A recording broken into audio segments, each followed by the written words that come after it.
This is Judy Sarden, and I am here with Dr. Jan Bedell. She is a neurodevelopmentalist, and she specializes in helping children's brains work better.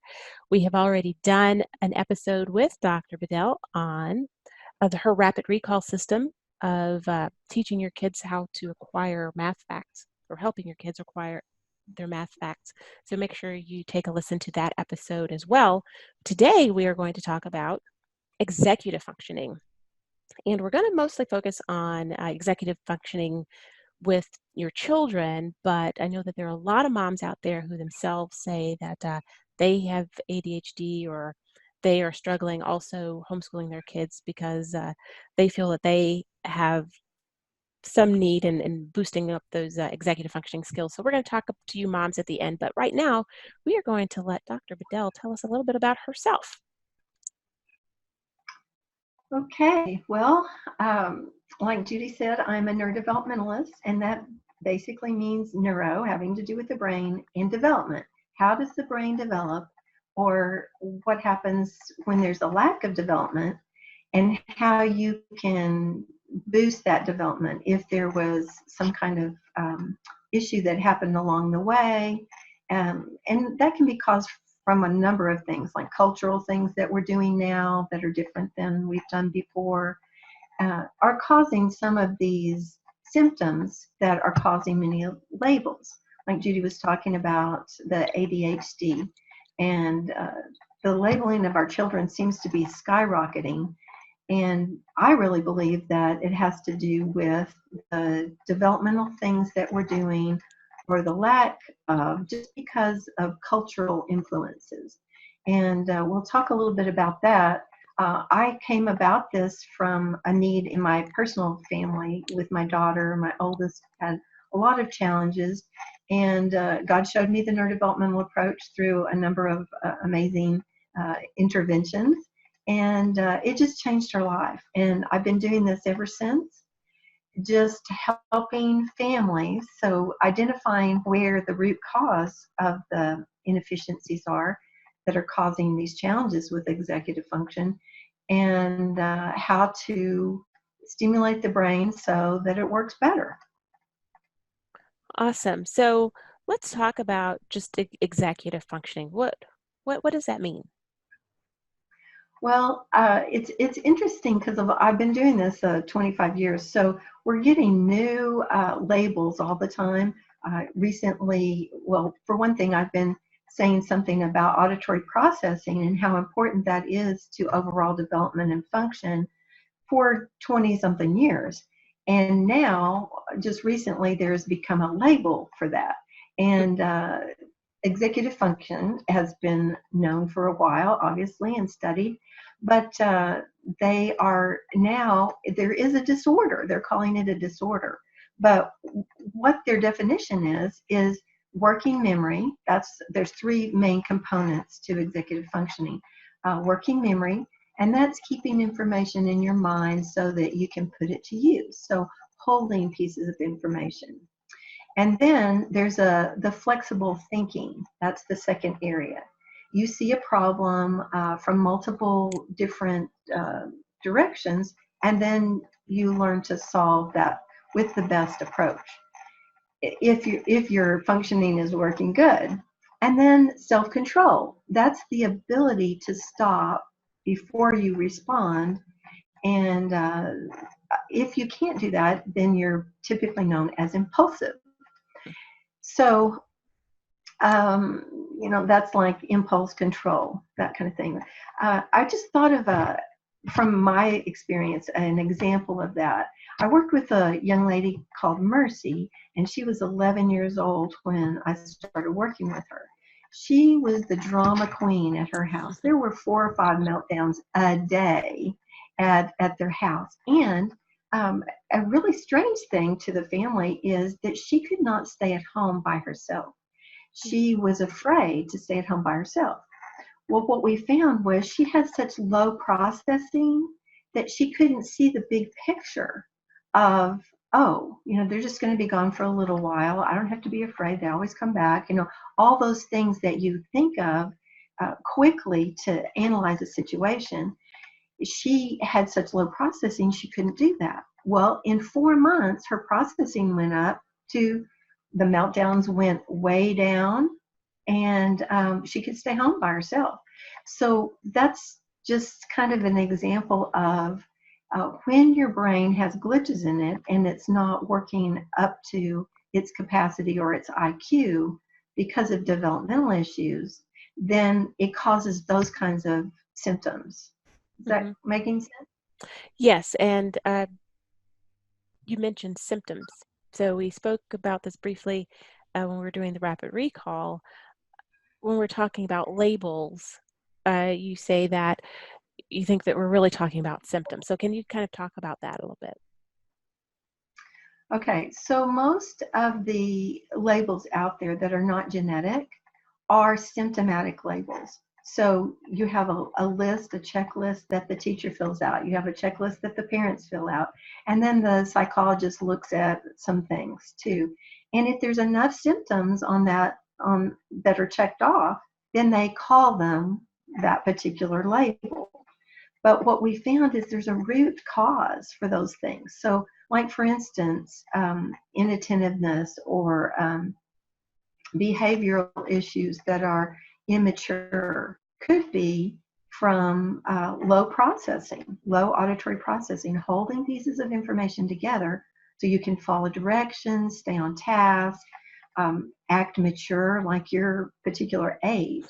So I was just going to share with you where we find those glitches that Okay, cause symptoms. Does that sound right? perfect. Just we'll look at neurodevelopmental perspective of this, all of these things that they're saying make up the executive function.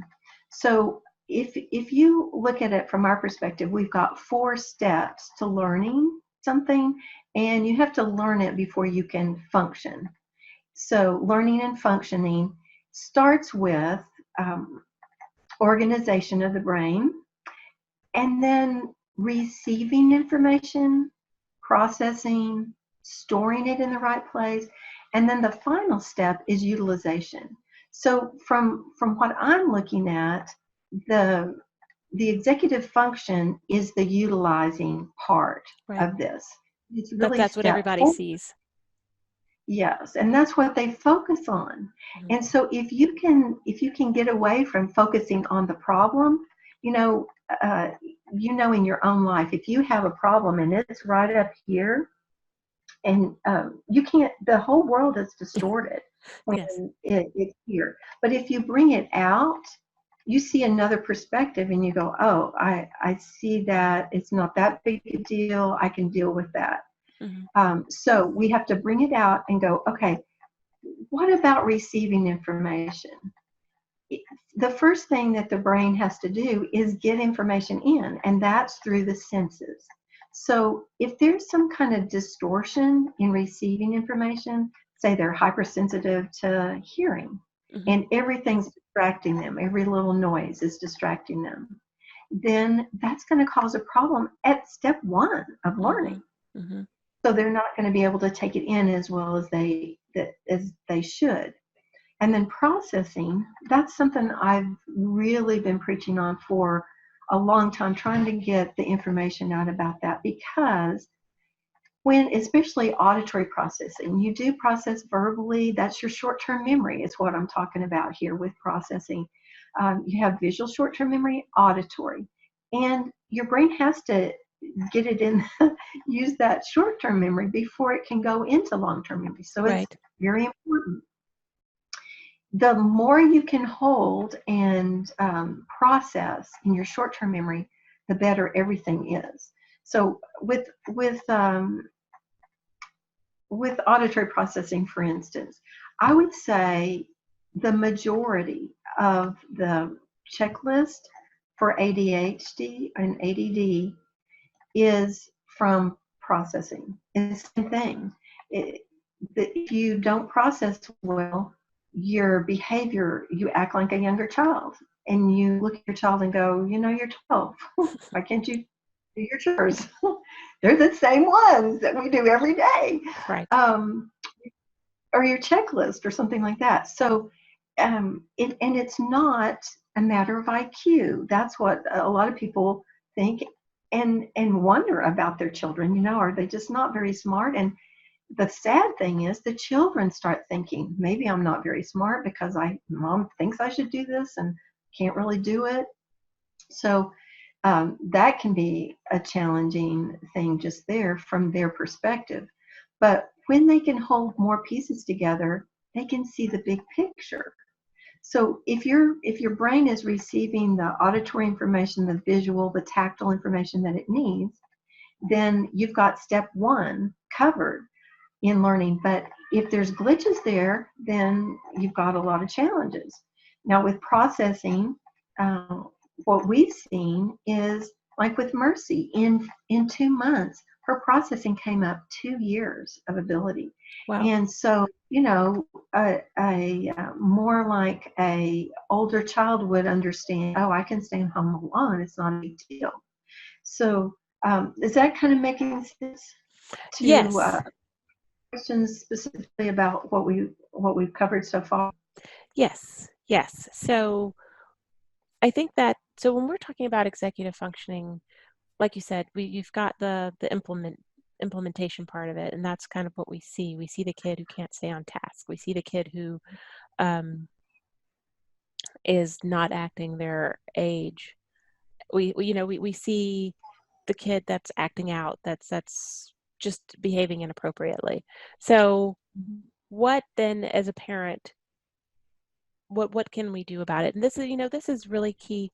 My kids, well, my son is in, he takes a couple of outside classes. And one of the things that the teacher said that she sees a lot of, we're setting them up. He's in middle school now. So middle school and high school, we've got to set them up to learn how to keep their own calendars and to stay on task and to do those things, especially in a homeschooling environment where we tend to be a little bit more relaxed. She says you don't have the teacher there telling them every day, now get your notebooks out, now write this down, send it home for your parent to sign off on it, that your parent saw your homework and made you do it. We don't have that. And so, how do we teach our kids, especially in a homeschool environment, but in general, to be able to see that big picture and know that they've got this checklist and to get the stuff done on the checklist?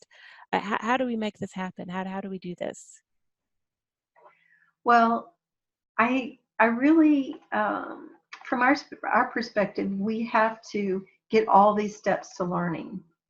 So we've got to To step back. We've got to step back before we jump to those things. So when we're stepping back, what do we do?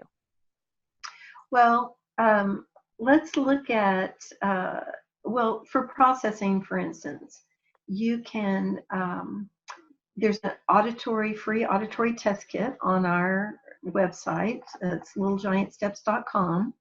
And then brainsprints.com will be up and running in a couple of weeks, Lord willing, and there'll be a free test kit there as well at the very bottom of the homepage. So you get the test kit, find out where your child is, and then you get an aha moment of like, oh my goodness, my 12-year-old is processing like a 5-year-old. No wonder he can't, keep a list. Hmm. You wouldn't expect a 5-year-old to do that. So Right. you can see by this test developmentally where they are. It's 5-year-olds should be able to do 5, and 6-year-olds should be able to do 6, and anybody older than 7 or older should be able to do 7. And even in our you mentioned adults. When I'm doing seminars and I give this test to the crowd, I tend to see they pretty much can get 6, but now when we get to 7, there's all kinds of squirming and giggling and tension and everything, because I think our whole society has taken a major step back in their auditory processing. And if you can think about it like this, we used to do all kinds of auditory activities. We listened to radio broadcasts Hmm. Hmm. for hours, the generation before. And we ate 3 meals together, and we talked and we discussed and we read together. Now, homeschoolers are bringing this back, and many parents that have children in school are reading to their children. But there's limited time, especially if you have two people working and there's not as much time to read to them. When you're listening, you're developing your auditory processing. And you might say, well, when they're watching TV, they're listening, but they're really not. Try turning the volume, covering the picture and covering the TV, and just let them listen.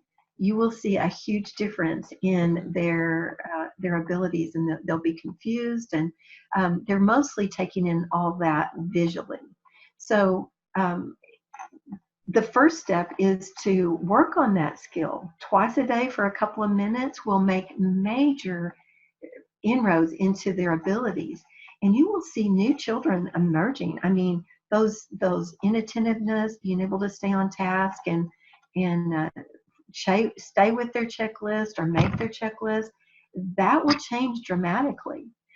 And just by doing that. And then I would highly recommend learning more about neurodevelopment, because it's also going to talk about storage of information. And I think you mentioned this, Judy, in the other podcasts about where fractions, they're just Yes. gone every year. You back Yes. across them, and they look at it like a cow at a new gate. They're just like, why didn't you teach me this? Because I've never seen it before. And Yes. so puzzled. Yes. So storage of information is very important. So you've got one side of your body is controlled by the opposite hemisphere of your brain. So the best and most efficient thing is to store information. If you're right-handed, you want to store with your right eye, right ear, and that way it's all in your language center when you go to write it down, or where you speak.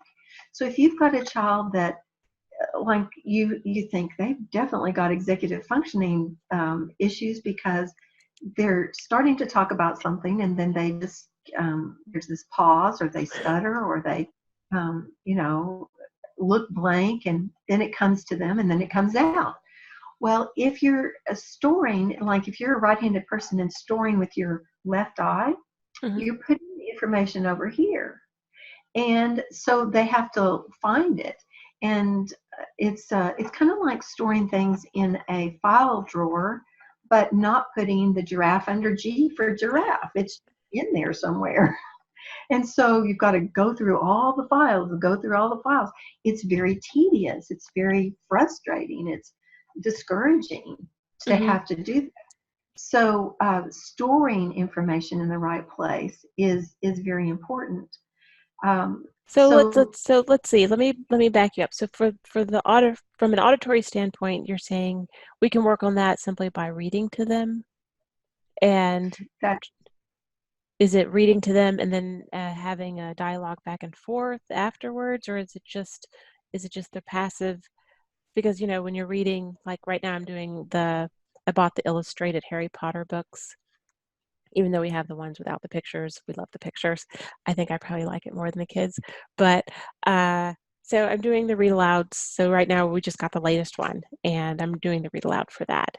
So just that sort of thing where I'm reading aloud to them. Is that because that does that kind of cover me on the auditory standpoint, or do I need to do that something that else? are they sitting beside you and looking at the pictures? Typically, I read, and then if there is a picture to show, I'll show them the picture. But Hmm. I'm reading the book. It's a big book. I couldn't read it like that. It's a huge book. So yeah, I'm reading, and then if there's a picture, I'll show it to him. I just didn't know if they were sitting beside you on the couch looking at the pictures. No, usually I do this while they're cleaning up the kitchen or picking up. But they're usually active, or even if they're not, my son has to always have something in his hands. So he Mhm. might be playing with his Legos while he listens, Right, or my daughter might even be drawing while she listens. But they laugh and they ask questions and they make comments, so I know that they're listening. right. But usually they are doing something with their hands while they listen, And that's fine, as long as they are able to interact with which they what you do. give them. Hmm. So, That's the so important thing. So the main point is just listening. So if you're reading to a 3-year-old or a 4-year-old, you would just read to them and do what Judy just said, show the picture afterwards. Don't have them looking at the picture Right. while you're reading, because you want it, and you don't want them to read along. There's books with where it reads it and they could read along with it. You don't want them to do that for the auditory. There is a purpose for reading with recorded books, but the auditory helping that processing um, is not the way to do that. You just want them to listen. So lots of audio books when you're Okay. not able to listen to them. A I lot of have people do them those in listen the to car because we homeschool and we're in the car a lot, so the audiobooks are good too. right, right. And then on top of that, working a couple of minutes twice a day on specifically intense um, expanding their processing. So you're just going one above what they're able to do, and you just keep working on that until they can do it at that level. Then you go to the next level, go to the next level. And you have So exercises for this in your program, right? yes, yes. So, okay, so there are things we can do on our own, and then you've got exercises as part of your program that people um, can use as well for the auditory. Well, and we have just like what I call neurodevelopment in a box. So Hmm. basic brain building, brain organizing, and processing kinds of activities are where we teach you how to do all those activities. And a lot of people can just get a really good help with that. That's just generic because maybe their child just missed a little something along the way in development because of our culture. Remember, I was saying our cultural changes have caused a lot of this. Well, So everything just is for an video example, right now. Everything is video on things. the tablets, Mhm. the phones, the TV. Everything is electronic, and everything is video. So that's Yeah. probably kind of from a cultural standpoint why we're lacking so much. Even the smallest kids are given a tablet, and that's kind of their entertainment. Hmm. Oh, but it has Exactly. educational games on it. But is the brain ready for those educational gains? That's my point. And the other cultural thing, since you brought that up, is we have so many gadgets for our infants to be in very Yes. early that they're not on the floor going through the developmental stages that they need to get the tactile information they need, to get the body awareness. You've got a lot of kids now that are just like bull in a china shop. They're just bumping into people, bumping into things, and because they don't know where their body is in space because they've been put in this little saucer when they were 8 months old, and they've got things right close to them, but they didn't go through the steps developmentally to know where they are in space and move their body in an organized way. And part of this organization, what it does is help the corpus callosum in the top of the brain that helps the information from one side of the brain go to the other side so that the hemispheres can communicate. Um, Let me just give you an example of this. So, have you ever had somebody walking close to you and you go, I know that person. I Yes. cannot think of her name, but I know her. And she's getting closer and closer, and you just say, Hi! Yes. Yes. You know her, but you don't have any idea what her name is. So, what happens in the brain? One side is storing a word, but the other side is storing a picture.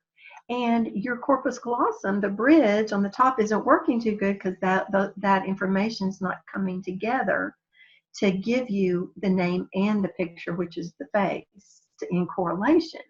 So it's important for the two sides to work together. There's different kinds of needs that each hemisphere of the brain uh, gives to a person. And when that lower organization is not there, then it can cause a lot of issues. Hmm. So let's talk about storage. So that was the next point, and I know I stopped you when you were on your list, but I just wanted to make sure that everybody understood kind of the sorts of things that they can do in order to help at each one of these stages of the Right. executive functioning. So we've got the auditory, we talked about that, and the storage of information, which is what you were just talking about, how it's in the file cabinet, but it's not stored under the right alphabet. I love that. Uh, Very easy to understand that way. So how do we help the children to better store the information? Because that deals with the short-term memory.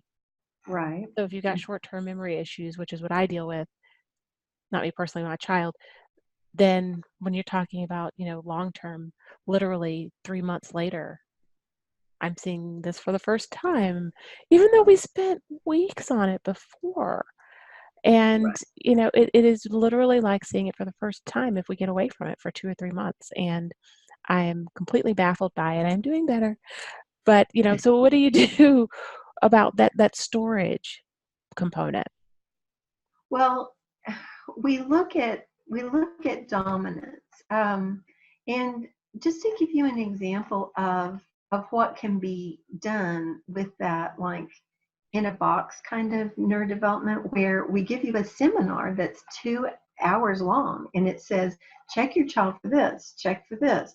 So one of the things we teach you there is how to check for dominance, which we see with both eyes, but we store with one eye. And so we teach you how to test and check for that visual dominance, the auditory dominance, and then the foot. You start with the hands. So if your child is mixed-handed, then that's the highest level of disorganization from our view. Oh, wow.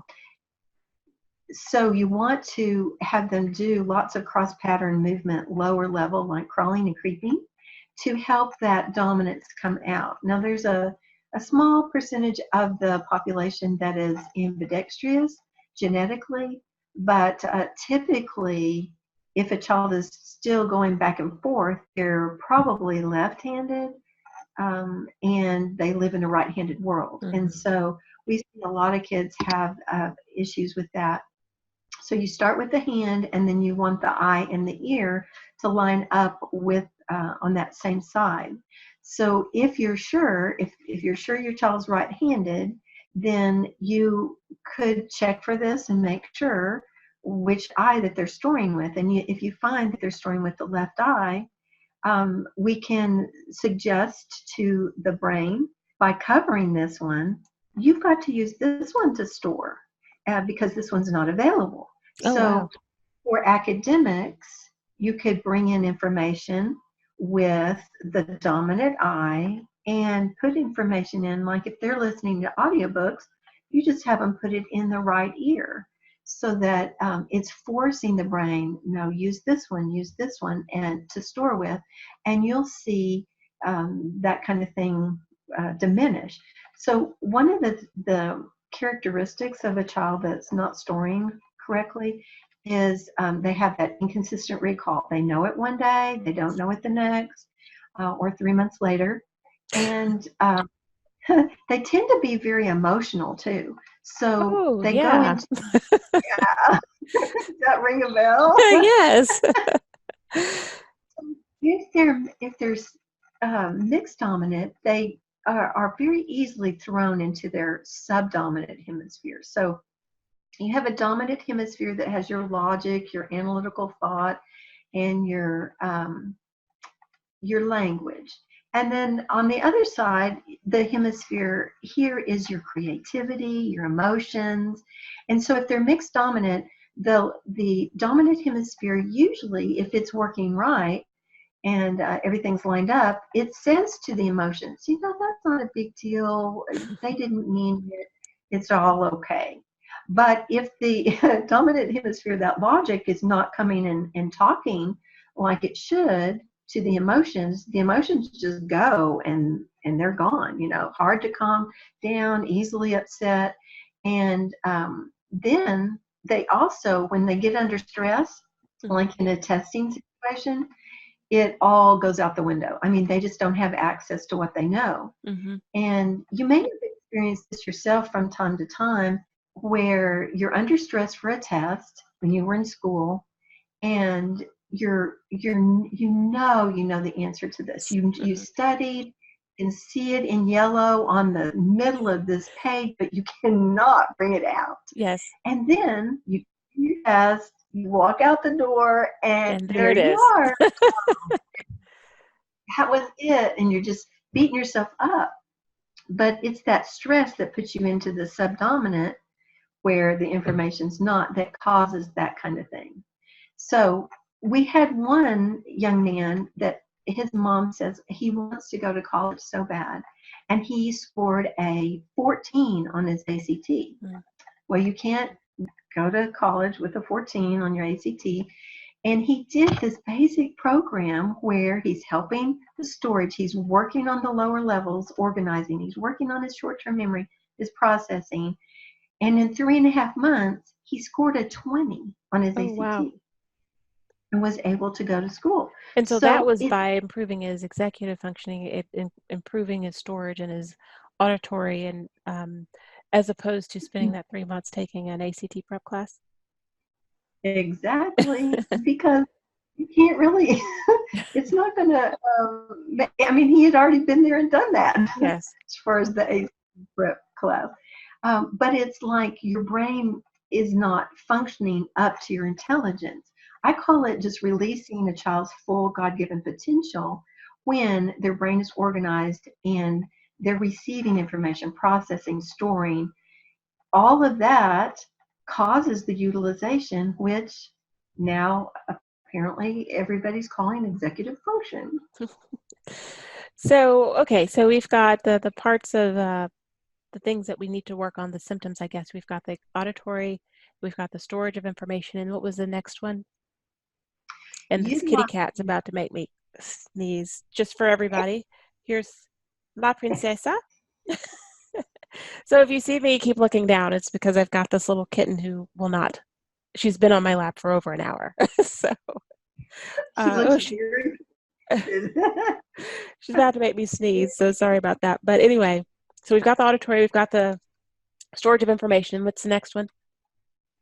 well, the utilization is like the culmination of all of that. If each of these steps in learning, where the information is coming in well through your auditory or visual, and then let's say, what if your tactile system is just a mess and somebody comes in and barely touches you and you just like that, and or your socks, if I can just take my socks off one more time and fix that line on there, maybe I can pay attention, kind of thing.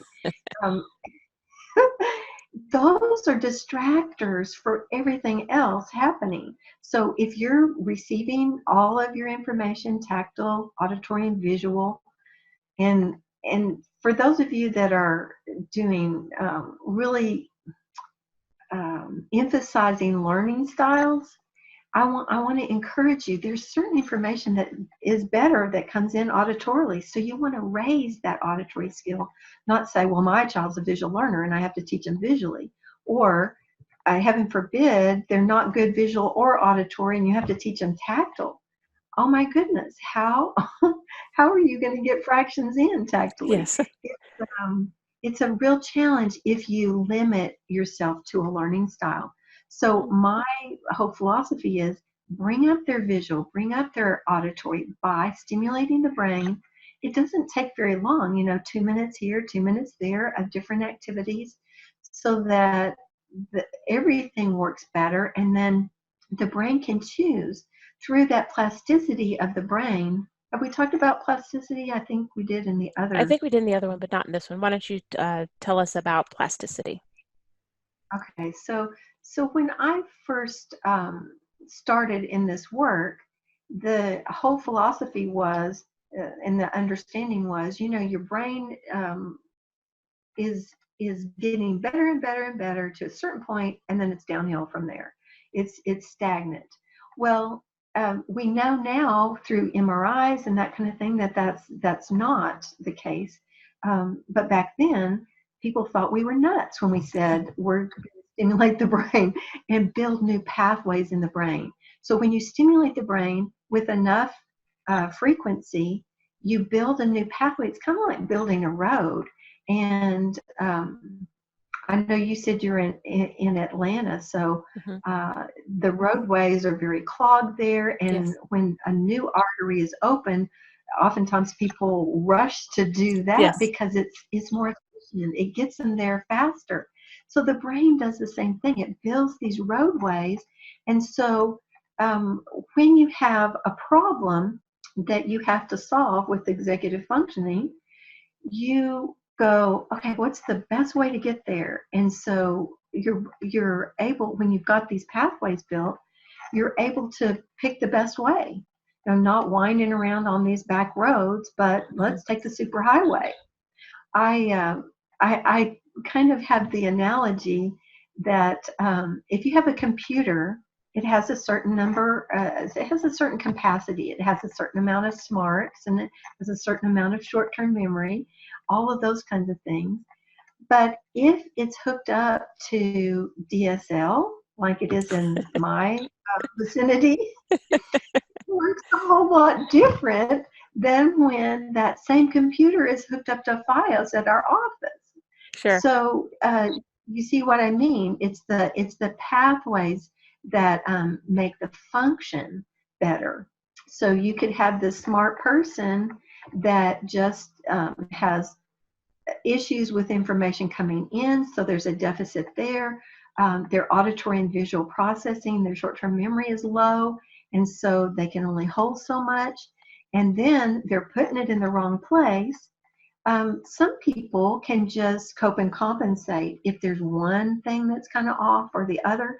But when you have multiple things like this, then their utilization is just terrible. So you've given us some ways that we can kind of work on this at home. So tell me what your executive functioning in a box is. I know that's not what you call it, but tell me what and this is something that we can use with our kids, and also something if we feel like we need to improve in these areas ourselves, we can use them. I'm assuming the moms or dads can use it as well. But uh, tell me about the programs that you offer that help with these sorts of things, and what kind of who is this for? If you're Mhm. seeing these things in your kids, then this is what would help them. Okay. So, first of all, I'm glad you mentioned the adults because it's never too late. That's the good news to change your brain. And you know this if you've thought about it, where a stroke victim regains function, what happens is new pathways are built around the damaged part that was caused by a stroke. So that's why they can change their function. That's that plasticity of the brain. So it is never too late. And oftentimes we encourage people to do what we call developmental foundations. And the whole family can do it together. They can do the exercises for the short term memory and the movement exercises for the lower level part of the brain. And the seminar that is included with that teaches you to check for dominance and how to work with that too.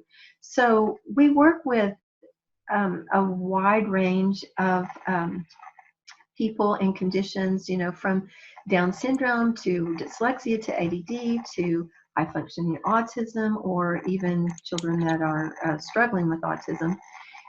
There's programs for different needs that are more individualized for more um, intense needs. And so one of the things that we offer is a free consultation. So a 15-minute free consultation, you fill out a little survey that lets us know some of the things that are going on, and then we can direct you to what would be best for you. And oftentimes we say for the adults, just if you're seeing some of these things in you, and that's why you're so aware of them in your children, just do these activities with them.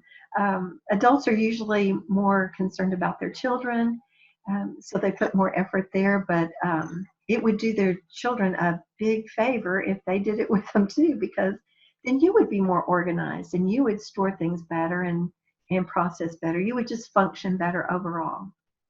So I wanted to take you back to something that you mentioned about the babies not getting the tactile um, sensory input that they used to. I know when I had, at least when I had my first, we'll talk about when I had the first baby. Uh, we won't talk about that after the second, the second one is like whatever. But with him, I bought the wooden blocks and then I went out and I had the little mat. He spent quite a bit of time on the floor. I didn't have the bouncy seat or the anything like that. He was always a child who liked to be mobile and liked to be moving around. Um, so I didn't really have anything like that. And he was really good. And so, when you talk about that, I think about it with my second child, because I had a 17-month-old when she was born. Mm. I probably did more of the putting the bouncy seat. Plus, she cried all the time, and Mm. so she'd either be strapped to me where she wasn't mobile, strapped to me, or in one of those little saucers. Because if she didn't have that stimulation, she would cry. And so it's really interesting that you mentioned that because now I just wonder, but I think that it's good, and even at the playground, I notice a lot of the kids don't have the physical strength to do the monkey bars and to pull themselves up on stuff. My kids do because once she stopped crying when she was a year old, she just stopped. I don't know what was wrong with her. The doctors never could figure out why she was crying all the time, but she stopped. And so after that, she was just as mobile and active as her brother. But they've always been very active. And so I know so many kids have to go to the occupational therapists now. They have trouble sitting in class, and they find out it's actually not because there's anything wrong neurologically. It's because they're uncomfortable because they haven't developed the muscles. So you'd mentioned that with the babies and the tactile skills. Can you just talk a bit about the need to let children, babies, kids, begin to get more of the tactile, put down the games. I'm sure you can talk probably for an hour about that, but can you just talk about it? Just because you're an expert. I'm just an opinionated mom, but can you talk to us about that? Okay, so I mean, you're just right on. If the child is not going through the developmental stages that they need to, if they're not on the floor moving their arms and legs in just random movement, if they're on their back, especially, they just get the air stimulation. If they're on their stomach, they're going to feel the tile is cool and the carpet is soft and warm, and they're going to get all of that builds those pathways to, oh, this is my arm, this is my leg, this is, and when you move it, you can actually have that pathway. So can you imagine when you're going to write and you don't really know where your hand is? It's not very, very well connected. We had one little guy that said, they're wanting me to write this certain way, but my hand feels fluffy.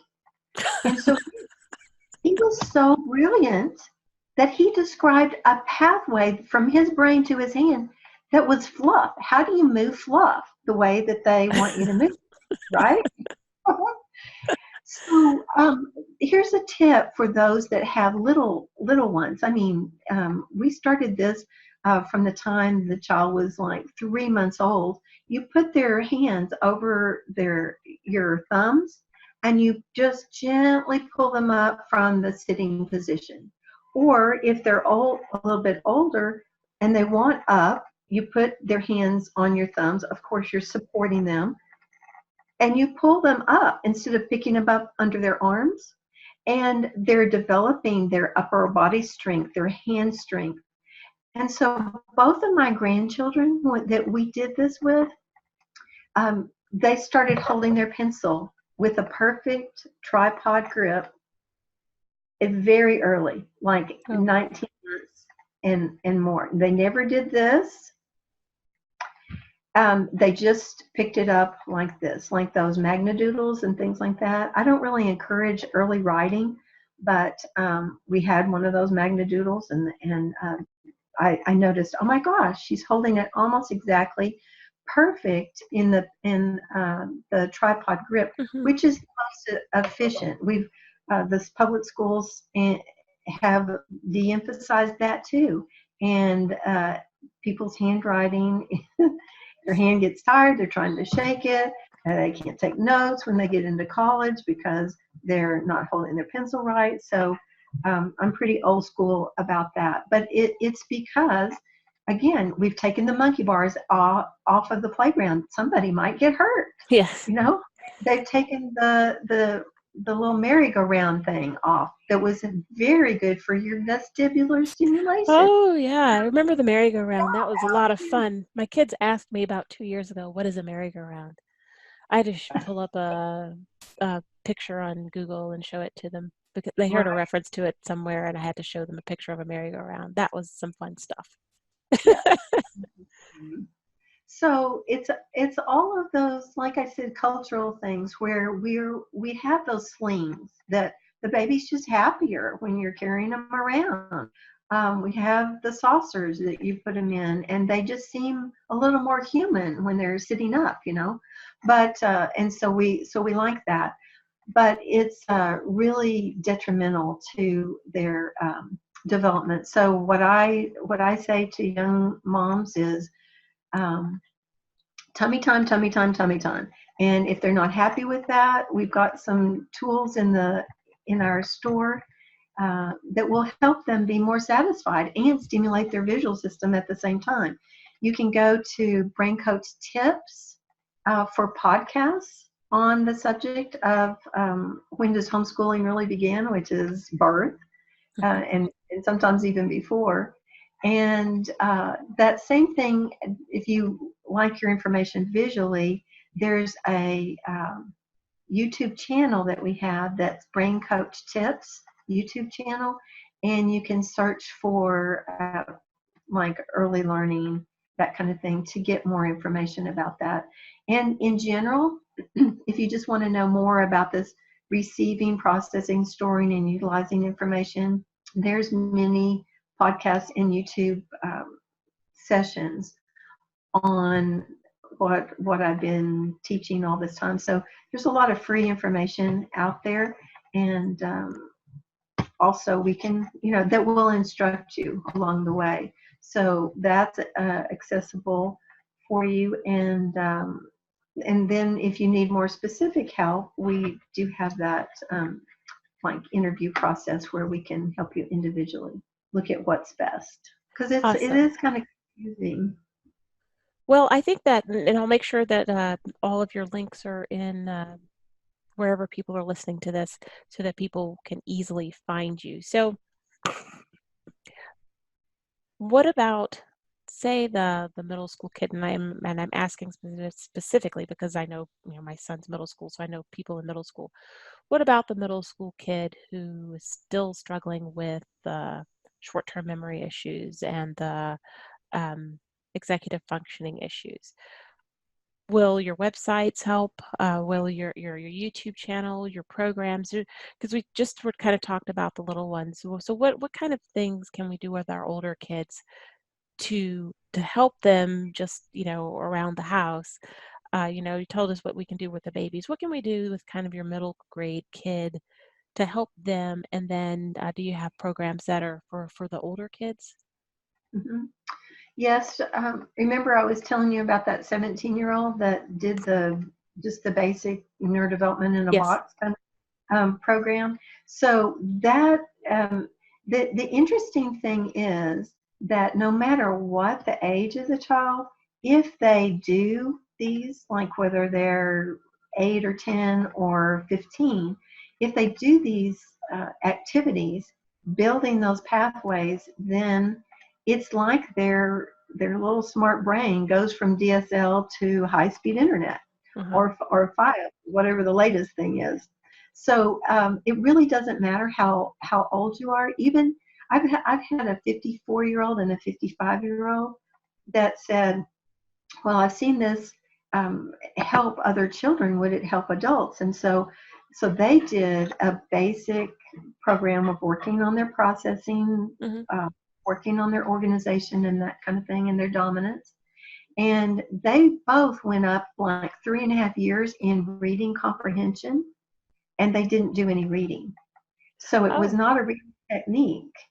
It was just their brain knew how to do these things, but now it was more efficient, so it could do it easier and better. well, that's really an excellent point, Jan, because all the things that we're talking about are fixing symptoms, Mhm. but their reach, it's going to help all these other areas of life. And I think that that's, why we want the diagnosis, because we want to be able to help. Oftentimes we want the diagnosis because we want to help, one area of life or whatever. But the things that you're talking about, because they are building new pathways in the brain, they're Right. making the brain more efficient, help in ways. I mean, who would know that, with executive functioning skills would help you increase in reading comprehension or help you to increase your test scores? That may not even be, I might just be trying to do this because my kid can't stay on task, because Mhm. I'm focusing on that one function. But this is actually something that has far-reaching ramifications in a child's life. It really is life changing. I've seen so many children that are they're just feeling bad about themselves. Some of them even think they're not very smart just because they're having so much trouble. But it's just because their brain is working inefficiently that's causing that. And I was thinking of something else I was gonna say to you about that, and I lost it. It So slipped. Well, that's okay, because I think this is really good stuff. Sometimes we might think that we might get a note from the teacher for kids in school, your kid's low in reading comprehension or whatever, but it might not be the reading comprehension at all. It could be a storage issue, or it could. So I think that that's something, to really think about. That just and go ahead. I did think of what it was. It's like oftentimes people want the label because they think it's going to lead to the solution. Yes. But oftentimes it leads to coping and compensating kinds of things or special curriculum, like a special reading program or something. But let me just give you an example. Like the Orton Gillingham Yes. approach is phonetic. Now, when Orton said, I've identified these people that are having these issues, he said, not all of them, but majority of them have some or all of these kinds of things. They have processing issues. They have dominance issues. They have eye issues, balance issues, and they have phonetic awareness. Somehow along the way, everything else just kind of got put aside and they do phonics. Well, if your processing is low and you can't hold pieces of phonetic information together and the rule, Yes. then you have limited progress with that method. So the ones that make really good progress with that have higher processing, and that's fixing a lot of the issues for them because of phonetic awareness. But if you've got these other issues, the eyes aren't tracking or converging together, and the brain is getting this kind of information instead of Yes. this, then it's not a phonetic issue at all. And so you spin your wheels doing that. But uh, people, I understand, everybody's desperate to help their children. And they think if I get this label, I'm going to get the help I need. Because I fell into that situation too. And I found that the IQ and the label that they gave her was not helpful at all to where I wanted her to function. So I was really excited when I found the neurodevelopmental approach that would go to that root level, treat the root cause, and bring her function up. That it really did change her life. And that's what I've seen happen with children over and over again. Right. I think that's all the questions I had for you. So, are Is there anything else you'd like to tell us, Jan, about your program, about the executive functioning skills, things parents should look out for? Anything else that you'd like to tell us? Well, I guess the main encouragement that I have for you is don't keep looking at the symptoms. Go, that symptom is caused by something. I've got to investigate until I find out what it is. And then I've got to do whatever it takes to stimulate the brain so those new pathways are made, because your child can function better. And so if we can help you with anything, let us do that. And at first, just get some information from those YouTube brain coach tips or the podcast. And I think you'll start to see things make more sense to you, like, oh, that's why.